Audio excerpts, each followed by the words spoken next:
اگر یہ فیصلے نہیں ہوں گے، اگر منطقی انجام تک کیسز نہیں پہنچیں گے تو پھر کوئی سرمایہ کاری نہیں جائے، پھر سارے مسائل ایسے ہی ہوں۔ میرے تو کچھ زیادہ قانون لاگو ہوتا ہے، یہ میرے پیچھے کیمرہ مین بیٹھے ہیں اس پہ زیادہ لاگو ہوتا ہے، یہ جتنے ہم یہاں کام کر رہے ہیں یا عام لوگ ہیں بس سارے قوانین ان کے لیے ہیں، جس کے بعد پیسہ ان کے لیے کوئی قانون نہیں۔ لیکن یہ ثابت ہو گیا فیض حمید اندر ہو سکتا ہے، وہ جو بڑی بڑکیں لگاتا تھا اس دن جیل میں، اس کا حال دیکھ کے آیا۔ اللہ معاف کرے، اللہ تعالیٰ دشمن کو بھی بچائے ایسے معاملات سے۔ ان بطش ربک لشدید۔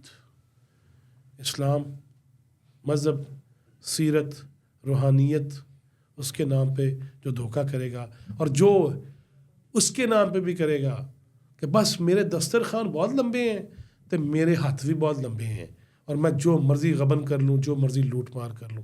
یہ بہرحال فیصلہ ہو چکا ہے کہ اب زیرو ٹالرنس ہے۔